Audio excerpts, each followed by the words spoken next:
곧 창세전에 그리스도 안에서 우리를 택하사 우리로 사랑 안에서 그 앞에 거룩하고 흠이 없게 하시려고 모든 일을 그의 뜻의 결정대로 일하시는 이의 계획을 따라 우리가 예정을 입어 그 안에서 기업이 되었으니. 아멘. 하나님의 말씀입니다. 하나님께 감사합니다. 오늘 웨스트민스터 소요리 문답 7문을 볼 텐데요. 문답이 이러합니다. 질문을 보세요. 하나님의 작정은 무엇입니까? 하나님의 작정은 하나님의 뜻대로 계획하신 하나님의 영원한 목적입니다. 이로 말미암아 하나님께서는 자신의 영광을 위해 일어나는 모든 일을 미리 정하셨습니다. 우리가 지난 시간에 삼위일체까지 봤어요. 삼위일체까지 하나님은 누구십니까? 그리고 하나님께서 세 위격이 계시다. 한 분 하나님이 세 위격이 계시다라는 것은 하나님의 어떤 내적 사역을 말하는 거예요. 그리고 이제 우리가 오늘부터 보게 될 하나님의 작정은 이제 창조와 섭리로 드러나는데 하나님의 또 외적 사역이라고 하는 거예요. 이렇게 좀 표현이 어려우시죠. 그러나 이런 구분이 우리가 이해하는 데 도움이 될 것입니다. 자, 하나님이 한 분이시고 그분이 무한, 영원, 불변하시다 그러잖아요. 그거는 사실 우리가 수납할 수는 있어도 이해는 힘들어요. 우리가 무한하지 않고 영원하지 않고 불변하지 않은 존재이기 때문에 그렇습니다라고 신앙 고백은 할 수 있을지 몰라도 그게 뭔지 잘 몰라요. 영원 전부터 그분은 그러셨기 때문에 이것은 신비의 문제예요. 믿음의 수납의 문제입니다. 삼위일체도 마찬가지죠. 그분은 영원 전부터 한 분이셨고 영원 전부터 삼위 안에 충만히 즐거우셨으며 그렇게 교통하셨어요. 그러니까 시간 안에 있는 미약한 우리가 뭘 알겠습니까, 사실은. 그런데 또 작정이 창조와 섭리로 나타나는데 그것은 이제 시간 안에 발현되는 거기 때문에 우리가 말씀에 기대어 좀 볼 수 있는 거예요. 그래서 우리가 오늘 보게 되는 이 작정은 큰 이제 아웃라인이고 7, 8문에서 작정을 보고 이제 그 다음 9, 10문에서 작정의 시행인 창조, 11, 12문에서 섭리를 이렇게 봅니다. 작정은 시간 전에 하나님의 외적 사역이고요. 창조와 섭리는 시간 속 하나님의 외적 사역이에요. 그러니까 그 내재적 사역 안에 하나님의 외적 사역이 시간 전에 이미 예정되어 있었다라는 것이 이제 작정이고 시간이 발현됨에 따라서 창조와 섭리가 드러나는 것이죠. 작정은 시간이 시작되기도 전에 하나님께서 그 계획을 모든 것을 다 품으셨다는 것입니다. 여기에 대한 이제 질문들도 좀 다뤄보겠어요. 우리가 방금 참고 선고로 본 에베소 1장 4절에 보면 곧 창세전에 그리스도 안에서 우리를 택하사 우리로 사랑 안에서 그 앞에 거룩하고 흠이 없게 하시려고 했다. 나에 대한 예정과 택함은 참 감사한 일이에요. 그런데 이것이 11절에 보니까 모든 일을 그의 뜻의 결정대로 일하시는 이의 계획을 따라 우리가 예정을 입어. 우리가 예정을 입는 것은 그분의 작정 안에서 이루어지는 그런 것이죠. 여기서 모든 일이라 그랬어요. 모든 일을 그의 뜻의 결정대로 일하시는 이의 계획을 따라. 모든 일이기 때문에 하나도 누락이 없다는 거예요. 모든 것을 그의 뜻대로 결정하시고 그렇게 시행되게 하시는 겁니다. 우리는 뭔가를 마음에 품고 계획하고 실행하는 데 있어서 잘 안 맞죠. 안 맞는 경우가 종종 있고 많아요. 하나님은 그러지 않다는 거예요. 하나님이 계획하시는 건 100% 실행되고 100% 성취됩니다. 그게 이제 작정, 디크리라는 거예요. 문답의 내용에 따라서 우리가 좀 살펴보기를 바랍니다. 하나님의 작정은 무엇입니까? 먼저 하나님의 그 작정은 그의 뜻의 계획에 따른 것이다. 그의 뜻의 계획에 따른 것입니다. 하나님의 뜻, 이게 사실은 결정적 답이에요. 그의 뜻은 영원, 불변, 또 무한하신 하나님의 선하신 뜻이에요. 그리고 이거 안 되겠네? 그럼 플랜 B로 하자. 이런 게 아니에요. 모든 것이 다 계획이 잡혀 있어요. 이것을 자유롭게 주님이 자유롭게 하신다는 거예요. 자유롭게. 그 누구에게 강요받지 않으시고. 이게 위험한 선언이 되지 않는 이유는 하나님은 선하시고 또 온전히 공의로우시기 때문입니다. 누가복음 22장 22절 들어보세요. 인자는 이미 작정된 대로 가거니와 그를 파는 그 사람에게는 화가 있으리로다. 그러니까 이미 창세 전에 아버지께서는 아들에게 택자를 주셨어요. 그 택자를 위해서 이제 예수께서 작정된 대로 지금 죽임 당하시는 겁니다. 예수님께서 작정이란 말을 쓰셔요. 사도행전 2장 23절 보세요. 그가 하나님께서 정하신 뜻과 미리 아신 대로 내준 바 되었거늘 너희가 법 없는 자들의 손을 빌려 못 박아 죽였으나. 이게 이제 기가 막힌 노릇이죠. 창세 전에 정하신 뜻과 미리 아신 대로, 영원전 언약대로, 영원전 협의와 회의대로 이제 시간 안에서 예수께서 십자가에 달려 죽으신다는 거예요. 근데 이제 인간의 책임이 결부되죠. 너희가 법 없는 자들의 손을 빌려 못 박아 죽였으나. 하나님의 계획 안에 있지만 인간의 책임을 묵과할 수는 없다는 거예요. 왜냐하면 하나님은 죄의 조성자는 아니시기 때문입니다. 이건 좀 후반에 보겠어요. 자, 하나님의 작정은 그의 뜻의 계획에 따른 것이다. 그리고 하나님의 작정은 두 번째, 그의 영원한 목적입니다. 하나님의 작정은 그의 영원한 목적이에요. 그 영원이라는 개념을 우리가 어찌 알겠어요? 영원성에 대한 이해가 없으면 이것은 다분히 운명론, 숙명론이 되고 또 하나님은 죄의 조성자가 아닌가 이런 오해를 할 수 있어요. 그의 영원한 목적이다. 그러니까 그 시간이 시작되기 전부터 그의 마음속에 뜻이 있으셨다는 거예요. 그리고 그 뜻이 시간이 시작되고 창조된 이후부터 그 뜻이 정확하게 이루어진다는 것이죠. 이것은 하나님의 성품에 따른 필연적 결과입니다. 시편 33편 11절 보세요. 여호와의 계획은 영원히 서고 그의 생각은 대대에 이르리로다. 여호와의 계획과 그의 생각은 같은 뜻이죠. 영원히 서고 대대에 이른다는 말은 불변하게 반드시 성취되어 나가고 곡해됨이 없다. 그 뜻은 변개되지 않는다 이런 뜻이죠. 우리가 이런 하나님의 성품에 대한 구절들을 좀 자주 봐야 돼요. 왜냐하면 우리는 우리의 그 오류의 시발점이 항상 나로부터 시작하기 때문이에요. 또 나와 관계된 현상으로부터 시작하기 때문에 하나님의 압도하심을 보지를 못해.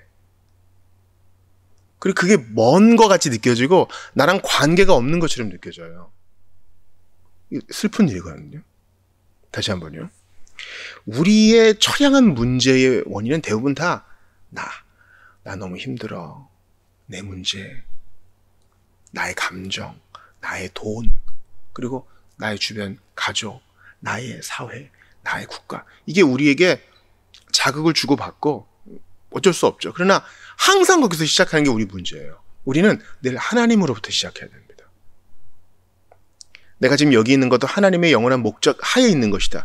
이렇게 보는 것과 난 너무 힘든데 영원하신 하나님은 뭐하고 있는 거야. 이건 천지 차이의 생각이에요. 이사야 46장 10절 보세요. 내가 시초부터 종말을 알리며 시초부터 그러니까 하나님은 처음부터 종말까지 다 두루 보시며 주관하시는 분이세요. 내가 시초부터 종말을 알리며 아직 이루지 아니한 일을 옛적에 보이고 아직 이루지 아니한 일을 옛적부터 보이고 이르기를 나의 뜻이 설 것이니 내가 나의 모든 기뻐하는 뜻을 이루리라 하였노라. 시초부터 영원 전부터 계획하신 일을 그 뜻을 세우시는데 그 뜻을 이루시면서 나의 모든 기뻐하는 것을 이루신대요. 모든 기뻐하는 것. 그러니까 여러분 보세요. 하나님께서 작정을 시행하시는 이유가 뭐예요? 작정하시고 그 작정이 창조와 섭리로 시행되는 그 이유가 뭐냐고요? 하나님의 기뻐하시는 뜻 때문이에요. 우리 좋으라고? 물론 거기도 있겠죠. 그거 아주 부차적인 이유예요. 하나님의 영광을 위해서 당신은 일을 하세요. 뭐야 되게 허무해 이렇게 생각하시는 분 계셔요? 그분은 하나님이셔요. 여러분. 우리 인생의 행복은 그분과 결부될 때만 있어요. 하나님 너무 폭군 같다 하시는 분 계셔요? 아니요. 그분은 선하신 아버지세요. 그 크시고 어미로우신 분이 참으로 자비롭게도 가만두면 멸망당하고 가만두면 지옥불에 탈 인생을 창세전에 정해놓으시고 이름 기억해 놓으셨다 그래요. 놀라운 일이에요. 디모데후서 1장 9절 보세요. 하나님이 우리를 구원하사 거룩하신 소명으로 부르심은 우리의 행위대로 하심이 아니요 오직 자기의 뜻과 영원 전부터 그리스도 안에서 우리에게 주신 은혜대로 하심이라. 할렐루야. 우리가 구원받고 거룩하신 부르심을 받은 이유는 우리가 뭐 잘나서 그런 게 아니라 좋은 일 해서가 아니라 오직 하나님의 뜻, 영원 전부터 세워진 그 작정대로 우리가 된 것이고, 또 영원 전부터 그리스도 안에서 우리에게 주신 은혜대로 하심이라. 요거 아주 외워놓으세요. 영원 전부터 그리스도 안에서 우리에게 주신 은혜. 영원 전부터 그리스도 안에서 성부께서 우리를 주셨어요. 그리스도 안에서 우리를 택하셨다고. 그 은혜 까닭에 우리가 구원받은 거예요. 그러니까 작정 까닭에 구원받았다고 할 수 있어요. 영원 전부터 그리스도 안에서 우리에게 주신 은혜. 그러니까 우리는 영원 전부터 그리스도 안에서 은혜를 받았어. 그러니까 때가 되어 믿음과 회개를 갖게 된 거죠. 아, 나는 믿어서 선택받았어. 이건 바른 표현이 아니에요. 택함이 먼저입니다. 하나님의 뜻과 작정이 먼저예요. 근데 그걸 그리스도 안에서 하셨대요. 영원 전부터. 그 예수님은 2000년 전에 마리아에게서 태어나심으로 출생하신 게 아니에요. 영원 전부터 나으시는 분이고, 성령께서는 영원토록 나오시는 분이고, 이런 뜻이에요. 영혼에 대한 개념이 필요해요. 자, 이 작정의 목적은 뭡니까? 그죠? 하나님께서는 자신의 영광을 위해서 일을 하신다는 거예요. 세 번째 볼 것은 하나님 자신의 영광을 위해. 이건 이미 말씀드렸죠.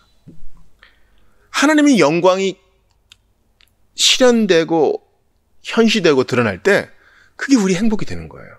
이걸 바꿔볼까요? 이걸 바꾸면 무시무시한 말이 돼요. 나도 좋으면, 내가 행복하면 하나님도 영광 받으시는 거 아닌가요? 그럴 수도 있지만 아닐 수도 있어요. 왜냐면 우리는요, 본성 안에서만 자유롭기 때문에 우리 행복이라는 것은 상당히 주관적이에요. 음식을 한 숟갈 먹었을 때 너무 행복하지만 50숟가락, 100숟가락 먹을 때는 이 음식을 쳐다보기도 싫은 거거든요. 우리가 나쁜 일 처음에 할 때가 좀 가슴 떨리지, 나중에는 감각도 없고 그냥 사소한 일이 되어버리죠. 나 안 걸렸으니까 하나님 이걸로 영광 받으실래나? 아니요. 난 어떻게 되든 부자만 되면 하나님 영광 받으실래나? 아니에요. 하나님 자신의 영광을 앞에 놓을 때 우리의 행복도 수반되는 것입니다. 우리가 의도적으로 기도하셔야 돼요.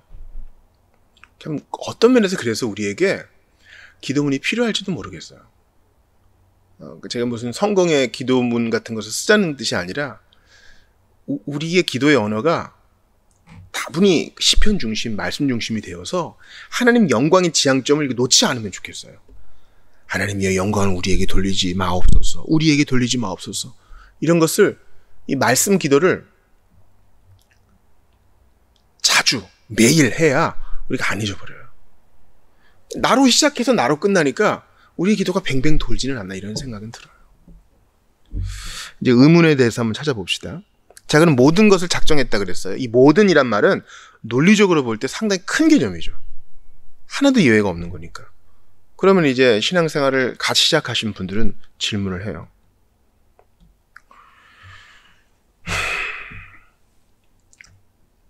그럼 이 세상에 이렇게 슬픈 일들이 많이 있고 죄악들이 많이 있는데, 그럼 모든 것을 그의 뜻대로 계획하셨다는 말입니까? 일어나는 모든 일을 미리 정하셨다 그랬으니까, 일어나는 모든 일 안에는 슬프고 가슴 아프고 있어서는 안 되는 일들이 있잖아요. 요즘 뉴스가 너무너무 무서워요, 여러분. 왜 부모가 자녀를 죽여요? 왜 교사가 학생을 죽여요? 왜 이 민족이 저 민족을 싹쓸이 하려고 그래요? 왜 살상무기를 만들어요? 왜 사기를 칩니까? 왜 법정에서 거짓말을 합니까? 그리고 왜 이렇게 무정합니까? 일어나는 모든 일을 미리 정하셨다는데, 하나님 맞으셔요? 이런 질문을 우리가 경건함의 범위 안에서 할 수 있어요. 근데 이제 중요한 선언이 있어요. 하나님은 죄의 조성자는 아니세요. 이 자유와 죄의 조성 문제는 사실은 신정론에 대한 것이기도 하고 영원한 난제이기도 하고 그렇습니다. 우리가 뭐라고 이걸 다 알겠습니까?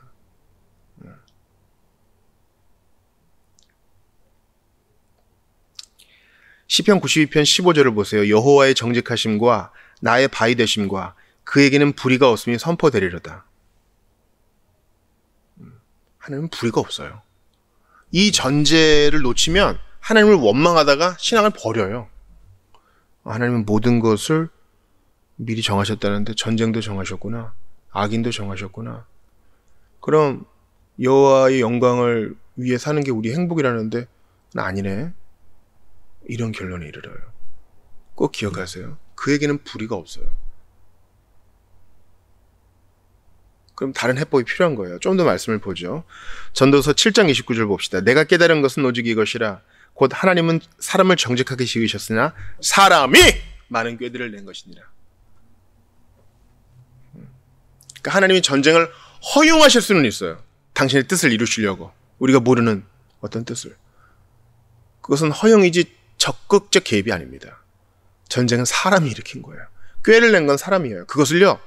공연히 하나님 탓하지 마세요.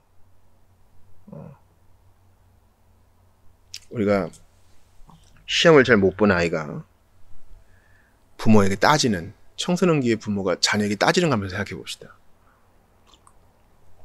야, 왜 이렇게 성적이 안 나왔느냐? 부모가 부드럽게 체근하면 엄마 아빠가 똑똑하지 못해서 나한테 똑똑하지 못한 유전자를 물려줘가지고 내가 아무리 해도 안 되고. 그게 액면 그대로 다 맞을까요? 혹시 그가 열심히 안 한 건 아닐까요? 공부를 게을리한 건 아닐까요? 시험 준비를 태만히 한 게 아니었을까요? 인류는 그런 부모에게 책임을 돌리는 청소년기 아이와 비슷해요. 잘못은 우리가 저질러 놓고 하나님 보고 수습하라 그러는 거예요. 이게 그 아사셀 염소 있잖아요. 아사셀.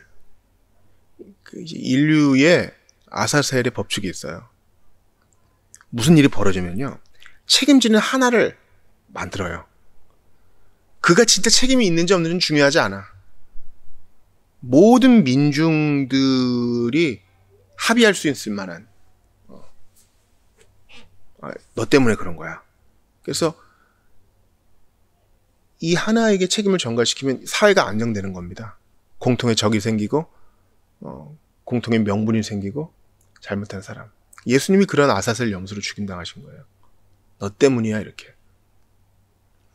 인류는요. 자기의 죄악을 직면하지는 못해요. 유대인 때문이야. 이슬람 때문이야. 누구누구 때문이야. 유색인종 때문이야. 남자 때문이야. 혹은 여자 때문이야. 그러면 그런가 보다. 그럼 목표가 분명해지죠. 그 때문이야만 없애면 돼요. 근데 그건 역사를 통해서 우리가 계속 반복적으로 보는 교훈이잖아요. 그 때문이야를 없으면 또 다른 때문이야가 나타납니다. 문제는 나한테 있어요. 사람이 스스로 꾀를 낸 거예요. 야고보서 1장 13절 봐요. 사람이 시험을 받을 때에 내가 하나님께 시험을 받는다 하지 말지니 하나님은 악에게 시험을 받지도 아니하시고 친히 아무도 시험하지 아니하시느니라. 그리고 그 뒤에 뭐가 나와요? 다 자기 욕심 때문에 시험받아 죄 짓는 거 아니냐. 자기가 그렇게 넘어졌으면서 하나님이 주신 자유를 가지고 악용해가지고 그거 갖고 범죄했으면서 하나님 탓을 하는 거예요. 선악과도 마찬가지입니다. 하나님은 작정으로 그것을 다 아셨죠. 그러나 억지로 하와를 이렇게 틀어가지고 이쪽 보고 있는데 선악과로 이렇게 틀어가지고 손을 뻗어가지고 그 과일을 따게 한 게 아니에요. 하와는 자유롭게 누구의 간섭도 없이 자기의 선택으로 좋아하는 일을 한 것입니다. 그거를 우리 선주의 책임으로 돌려야지 하나님의 책임을 돌린다고요. 하나님은 사람을 선하게 만드시고 자기의 형상과 모양대로 만드시고 자유를 줬을 뿐이에요. 자유를 잘못 사용한 아담과 하와를 봐야지. 그리고 나를 봐야지. 공연히 하나님께 죄를 뒤집어 씌우는 겁니다. 그게 편하거든요. 솔직히 말하면. 요한일서 1장 5절도 보세요. 우리가 그에게서 듣고 너희에게 전하는 소식은 이것이니 곧 하나님은 빛이시라. 그에게는 어둠이 조금도 없으시다는 것이니라. 불의도 없고 어둠도 없어요. 하나님은 언제나 선하십니다. 물론 하나님이 죄의 조성자가 아니라는 이런 개념이 작정을 온전히 이해하고 이 세상의 불의를 다 이해하는데 온전한 빛을 제공하지는 않아요. 그럴 수 있거나 하지만 여전히 우리에겐 감추어진 영역이 있어요. 그게 신앙이에요. 감춰진 영역에 있어서는 주님은 선하십니다. 홀로 영광 받아서 사는 것이고, 드러난 영역에서는 주여 나를 꺾으사 온전히 순종하게 하소서 하는 것입니다. 그러니까 여러분, 우리가 이 작정을 이제 배우면서 신자로서 우리가 하나님께 감사드릴 게 있어요. 내가 여기 있는 이유도 주님 때문이고 주의 은혜고 주님의 선한 작정 때문이라는 것을 기억해야 돼요. 내 삶이 너무나 조그맣고 너무 별 볼 일 없고 자꾸 실수투성이고 없으니만 못한 것 같고 이럴 때에도 하나님은 아니다. 그의 뜻의 계획에 따라, 그 선한 뜻의 계획에 따라 영원한 목적대로 너 지금 거기 있는 것이고 그 일하고 있는 것이다. 하나님 자신의 영광을 위해서 내 작정대로 너를 거기 두었고 이 일을 하게 했으니 무엇을 불평하겠느냐. 그러니까 내가 하고 있는 작은 일에 의미가 부여돼요. 아우슈비츠에서 살아난 사람들은 의미를 붙잡고 있는 사람이었어요. 그게 뭐 돌아갈 가족이든 내가 끝나고 해야 될 일이든 무엇이든 간에 의미가 있는 사람은 삽니다. 그런데 뭐 어제도 했고 오늘도 했고 내일도 해야 될 일인데 재미가 하나도 없다. 나 살아 뭐하지? 돈은 벌어 뭐하지? 애들은 키워 뭐하지? 건강은 지켜 뭐하지? 하나님의 작정을 이해하지 못하면 허무해요. 그런데 하나님이 영원전부터 뜻을 가지셔서 그 뜻을 나에게 주셨어. 나에게 투영시켜 주셨어. 예수 안에서 할 일을 주셨어. 살 이유가 있잖아요. 비록 내가 원치 않아도 내 감정과 느낌이 안 그래도 그래서 살아내야 돼요. 왜냐하면 작정이 있으니까. 주의 뜻이 이루어지이다. 저는 이 사이에 껴가지고 빨리 떠나고 싶은데 하나님의 유익을 위해서, 누군가의 유익을 위해서, 교회의 유익을 위해서 나를 남겨놓으셨으니 주의 작정이 이루어지이다. 이러고 편히 갈 수 있어요. 더 이상 혼란 없이 내게 맡겨진 일을 할 수 있어요. 원수도 사랑할 수 있어요. 제가 이제 여러분께 좀 알려드린 원칙이 있죠. 사람이 이해가 안 될 때는 무슨 사정이 있겠지 하면 되고요. 내게 닥친 일이 주 안에서 이해가 안 될 때는 주님의 선한 뜻이 있겠지. 주의 작정이 있겠지. 이렇게 생각하며 나아가는 거예요. 그게 사실이고 우리에게 좋습니다. 작정대로 영원전부터 그리스도 예수 안에서 우리에게 주신 은혜, 그것으로 인해 때가 참에 인간의 몸을 입고 오셔서 죽임당한 예수께서 우리를 도우십니다. 너 선한 뜻대로 계획된 인생이니 올바로 살아라. 거룩하게 살아라. 임마누엘 되신 예수께서 작정하신 바대로 악인들에게 넘겨주시고 무참히 죽임당하셨다가 작정하신 대로 부활하셔서 우리를 의롭다 하신 예수께서 우리에게 말씀하십니다. 너 의미 있는 인생이다. 그 시간 허비하지 말아라. 그 기회 허비하지 말아라. 하나님의 영광을 위해 살아라. 우리는 두 번째 인생, 덤으로 사는 인생을 살고 있습니다. 주의 뜻이 이루어질 수 있도록 기꺼이 우리 자신을 내어드리고 하나님께서 영원전부터 그 선한 뜻대로 우리를 부르셨으니 그 부르심에 합당하게 살아가실 수 있기를 주의 이름으로 축원합니다. 우리 시간 주신 말씀 붙들고 함께 기도하며 나아가겠습니다.